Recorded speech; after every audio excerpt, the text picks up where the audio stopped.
We're back. We're back. So the idea was, we had been encountering several situations that were taking a lot of our time in the real estate world. And we said to each other, how can you do this part time? Oh God. It feels impossible. You're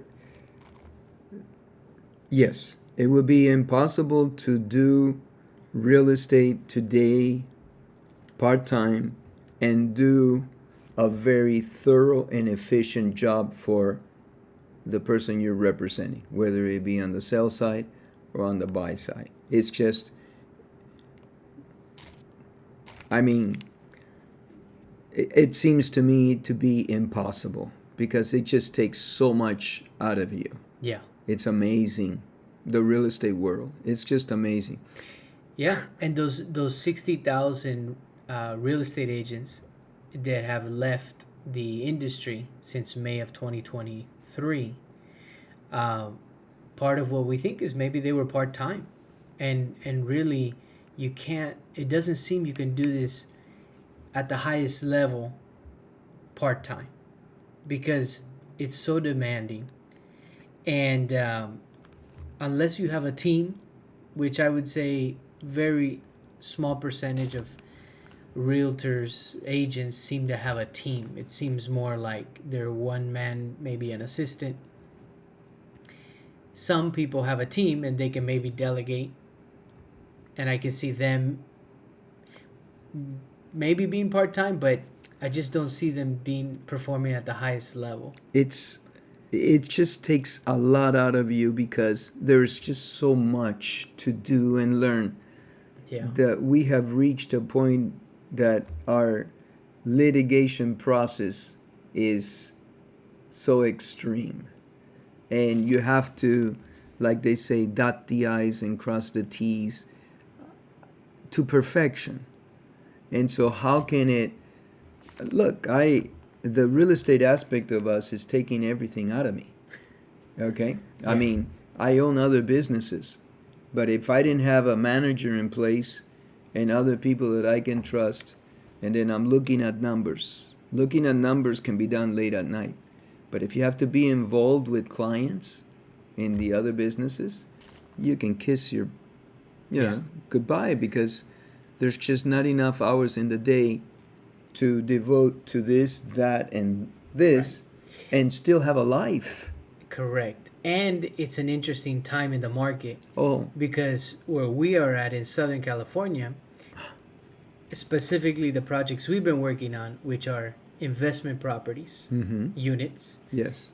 There's not a lot of them. You got to move extremely quickly.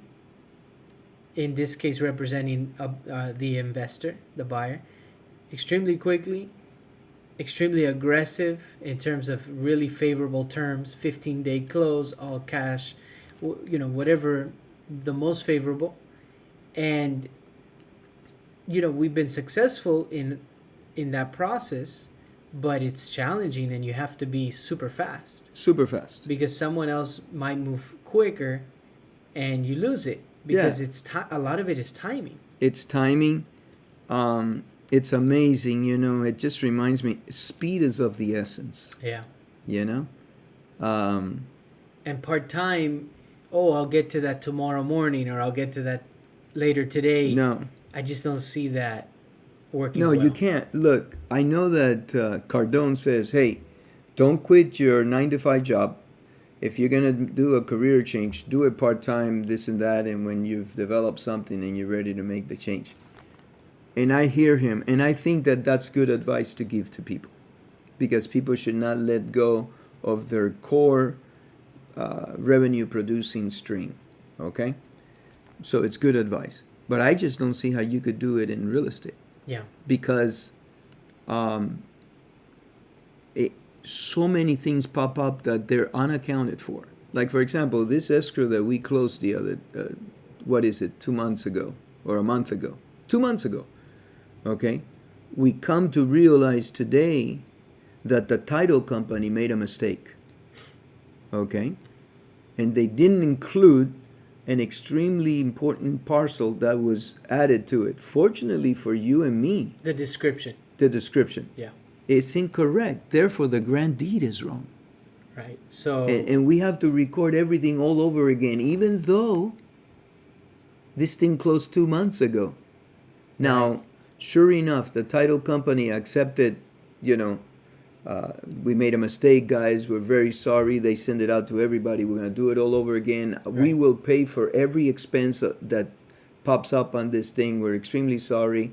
And they even said in the email, we're very sorry that we made a mistake and we misrepresented. right.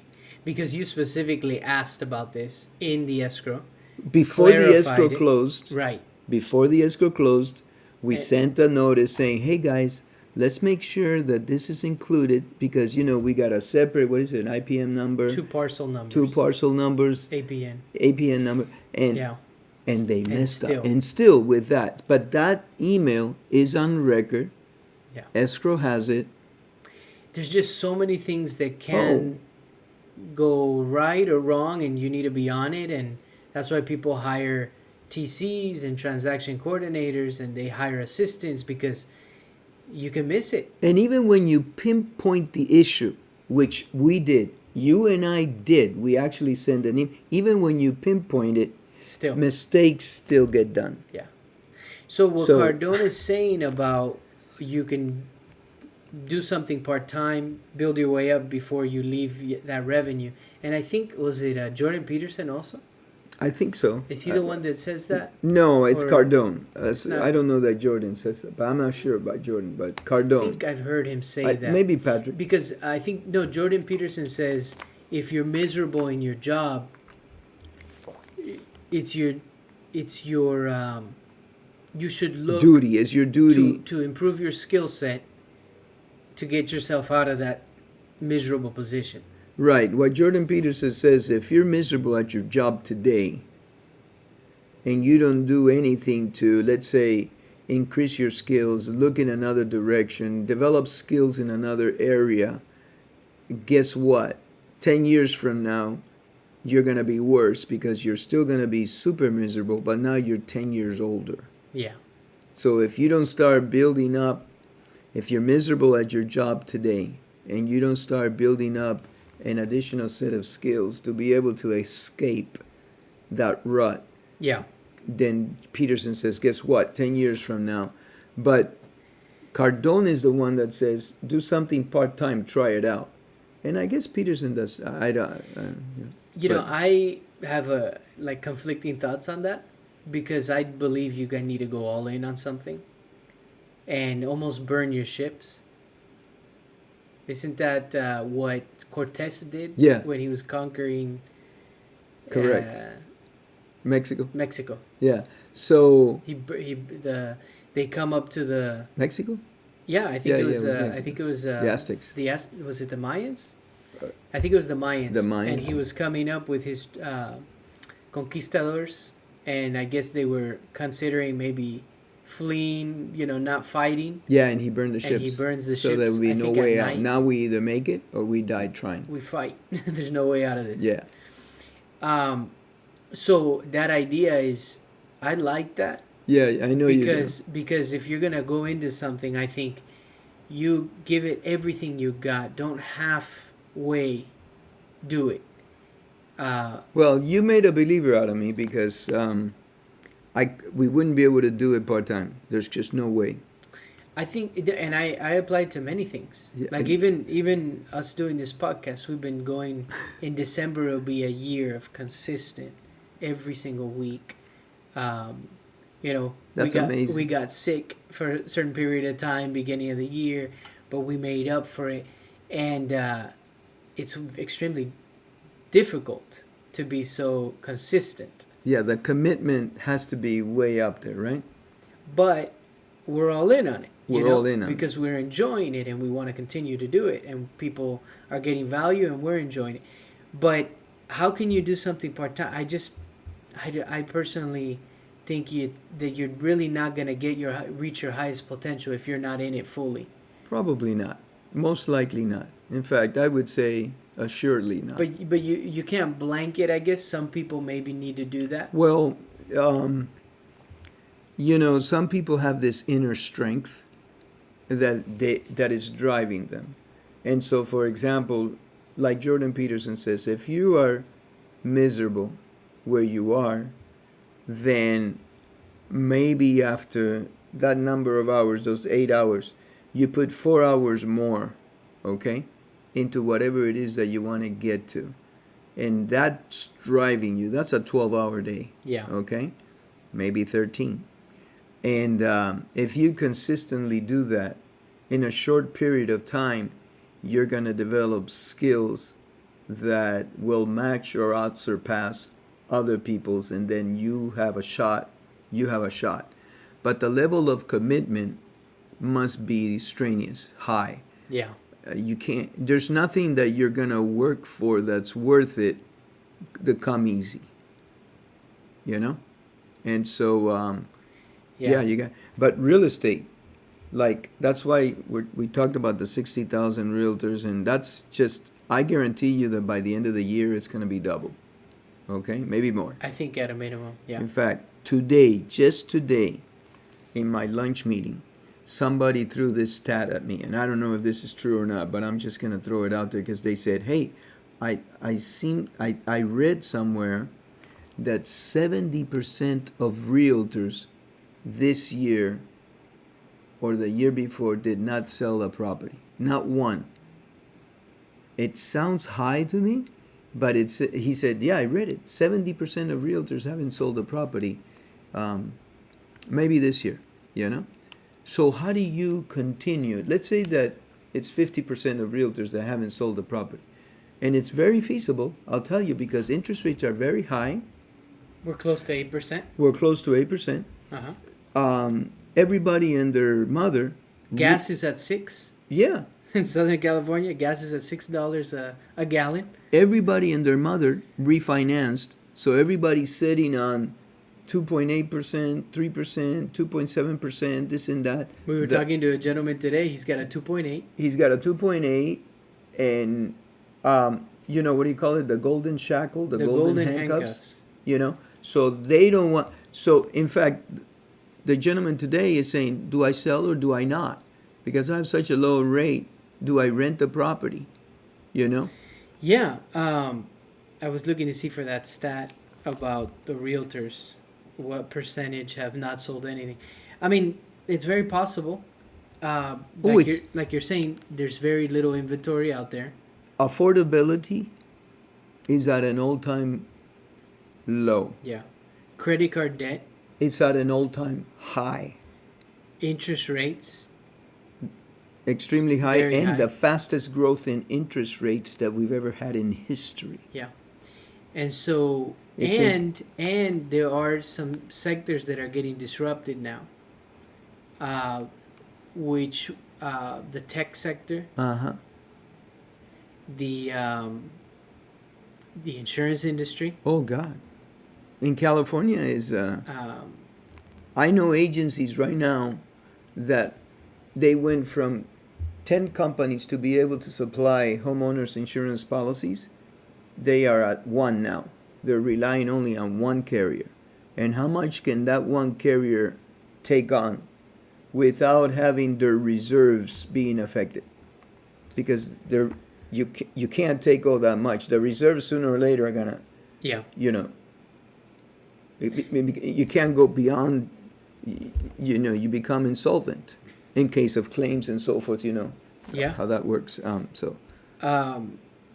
Also, I had heard banks are doing layoffs. Oh, yes. I have a friend who's connected to a very big bank in Southern California. And the first round of layoffs, I want to look it up first because I want to make sure we give the audience Proper information. But the first round of layoffs, they said, hey, you got 30 days pay. You're being laid off. You got 30 days pay. The second round of layoffs, this is LA County, to these bank workers. Pack your things up. You're leaving today. Wow. So that's, in The Big Short, that's what they were doing. Yeah. The banks had to get rid of all these people because they were going under. Um, so it's interesting, but going back to doing things part time, and we are we always want to try and do the best for our customers. We always want to try and do the best, and I think to do that you have to be available, and to do that you have to move quickly, because somebody else will replace you. Oh, especially, for example, right now we're in the midst of a 1031 exchange. For those of you that know about 1031s, you sell a property, and in order to avoid paying capital gains and other taxes, what you do, or a lot of taxes, you have 45 days to identify 3 properties, and then you have a total of 180 days inclusive the 35s to close. Okay, that's in a nutshell. It's taken us everything we got, at least me. I mean, by the time the day is out, I'm exhausted. Right. Negotiating, trying to open escrow, back and forth dialogues with all these kinds of people. Inspections. And learning rent controls for the city, learning all the ordinances. Because rent control is a major issue in California, and especially in some cities, like the city of LA, Pasadena, no secret, Pasadena just enacted tremendous rent control measures. And so, how do you service your client if you don't have all the time in the world to... I mean, there's been times in the last 3 weeks that you and I were thinking, okay, we're going to step out and do this. We get a phone call, and we get tied down from that call to another, to another, to another for the next 3 hours. And we realize, wait a minute, it's no longer 9 o'clock. It's already 12 o'clock. And we were going to take off at 9, but we had to resolve these issues that all of a sudden come up out of nowhere. And thankfully, we've been able to. And there's things that happen that you just can't account for. For example, we have a property. We scheduled an inspection with an inspection company, and then we get a call from the realtor saying, hey, one of the tenants has COVID. Right. One of the tenants just tested for COVID. Yeah, those are just variables. And so now you're thinking, okay, we were there, and I actually saw that tenant. Do you know when that tenant tested positive? Because I'm also in contact with people. So if I was exposed to... Forget the real estate for a second. I mean, it is a real estate transaction that exposed us to that. But let's talk about, okay, now I'm concerned about everybody that I spoke with. So now I have to figure the time frame. So she says, I'm not sure. Let me call him back. She calls him back. She calls us back. We have to cancel the inspection. Well, we postponed the inspection. We have to go by. So I said, let's use the protocol that your broker has for your office. That way we're following protocol that's established in your brokerage, because you are the listing agent. I don't want to come in with my assumptions and be wrong, and now we've got an issue with your broker. So these are curves that you get thrown, and you got to adapt. And and so I think there was something going on, I think yesterday, and we said there's just no way to do this part-time. No, well... I forgot what it was that happened. Well, what happened yesterday is that in identifying one of these 3 properties, we make an offer. And they come back and they say, oh, you know what? The seller says that he wants this. And the amount of the difference was so... Minimal that I honestly thought, are you kidding me? Are you actually kidding me? But you can't, you need to get your emotions and your ego and whatever else you got going on in your head out of the way. So they say put the pride to the side. Put the pride to the side, Because you never know what you're thinking, what the other person is thinking. Going through. Yeah. And then we have our buyer that likes it. So we need to do the best, be in our best behavior, Right. be at our total best energy, looking good, feeling good, whatever you're. And those negotiations went back multiple times, multiple counters, Oh, multiple uh, counters from our end, their end, and so it's very time consuming. so it started at around 10 in the morning. We weren't done till almost 5 o'clock Right. because the other guy didn't get to it in time, Yeah. and it was back and forth. Well, what's going on? We Yeah. agreed to your seller's terms. Because at one point I was, I texted this person. I said, hey, we agreed to your seller's terms. Yeah. No, some people play games. What's going on? I don't, yeah. Some people do. Actually, they weren't in this case. It just took The longer. guy's super busy, so the reply was, hey, they're in the seller's inbox, Right. And So how do you have to be completely dedicated is what I think. you have to. I mean, I have buddies that want to do certain things part time, and when they tell me that, I think, maybe get started part time, but Yeah, and get your increase your feet wet. skills but see, but you have to the way that I think the best way to learn is situational. It's living it. right. That's the best way to learn, and when you encounter it. But if you're not in it fully, you're gonna encounter it much less. And Because I've been doing real estate for 33 years, 35 years. I'm seeing that the more technologically advanced we are, which is fantastic, okay, we're still making basic mistakes, okay? It's because somebody mentioned it today. What's happening is that too many items are being outsourced. Somebody said that today. yeah, Because, for example, you had a feeling that this particular escrow, it's a little funky, let's say. yeah, All right, well then, we're going to be wiring money to that escrow. And the minute you said that, you put you just took me like, uh-oh, I want to go with your feeling. sure, Something that, because you were privy to several conversations that I wasn't to. So something in those conversations sparked that thing in you. And am I going to say, oh, no, don't worry about it. No, you felt that escrow maybe was not solid.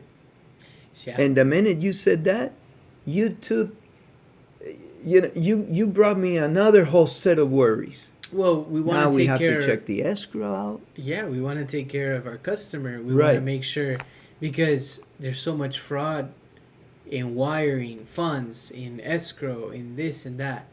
And in this In- particular case, close to $1 million, more than $1 million, yeah, more than $1 million are going to be wired. Right. And you're telling me that, hey, Dad, I'm not sure about this escrow. And I'm going, oh, God. Yeah, I think that we have to do our homework, and Sure. we did. And And then made you some check the calls. escrow out, Yeah, and it is it's legit. legit. But It's just one we don't know, and so you gotta question it. What is it?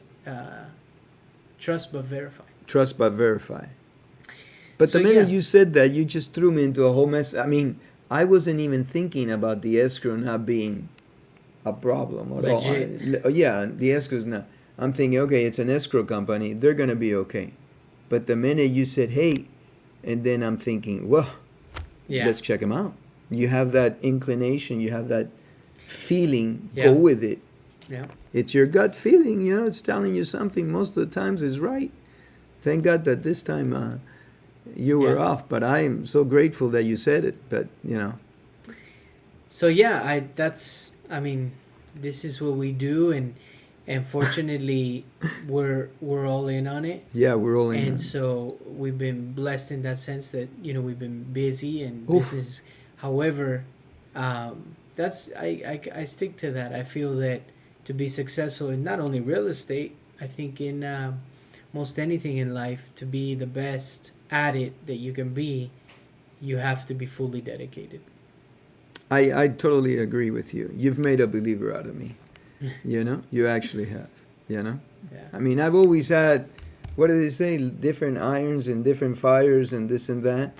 Um, and but to excel, uh, I think that you have to do something full time. In fact, I know for a fact that Patrick Bet-David has said several times, and there's another guy, another very successful entrepreneur. They said, "Look, I was all in on this until I became very successful in it, and then I diversified. Yes. I didn't diversify from the beginning. I always considered that to be a mistake." I know he said it, and there's a couple other guys. He says, "You know, I gave my all to this, 110% of myself, and I became very successful in this venture. And when I became very successful and the money was coming in, then I looked for other sources of revenue Right. and diversified at that point." And what Cardone adds to that is, you know, he was in real estate and then he diversified and he started doing loans and he started doing that fund, and so, but everything is relatable. They connect. Yeah. They connect. One company feeds the other because they're all in the investment world. Right. It's not like you're in real estate and all of a sudden you're going to open up a restaurant. You know? Not that that cannot be done, but they're not, one company doesn't feed the other necessarily. Maybe real estate, and then you open up escrow. Right. So. Exactly.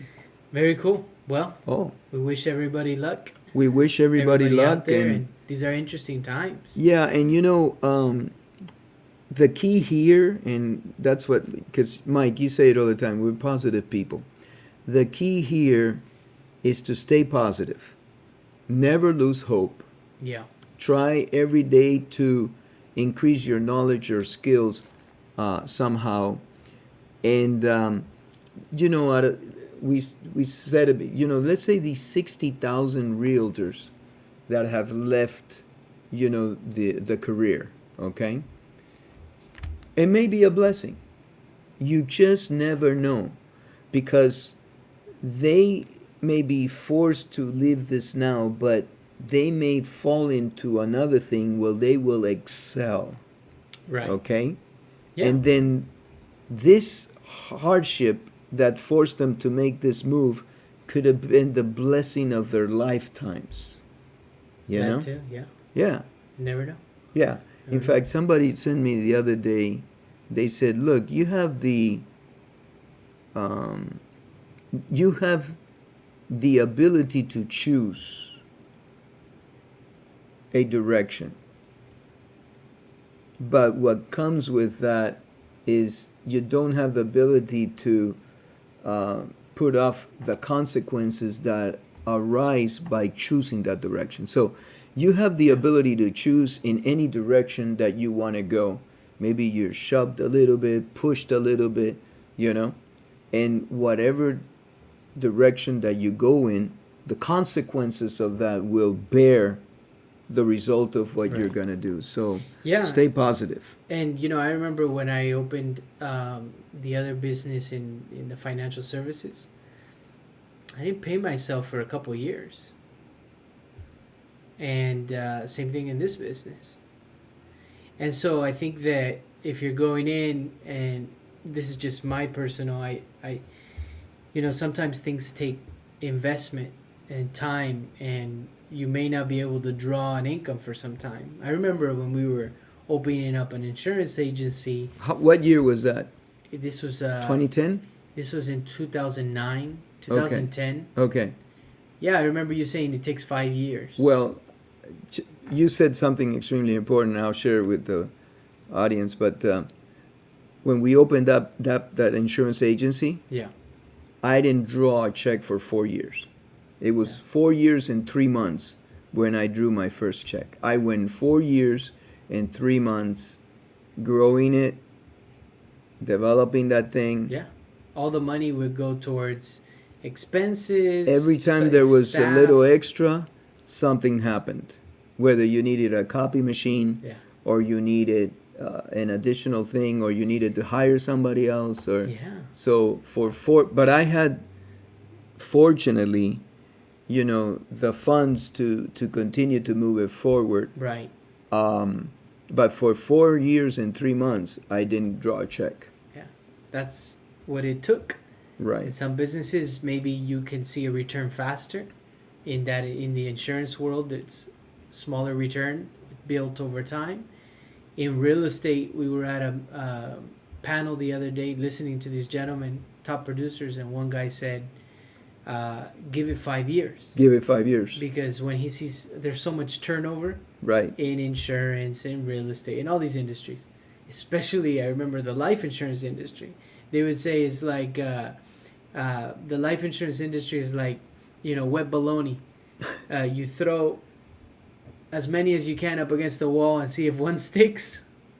Crazy. But it's the same. The success rate of a restaurant, the success rate of any business.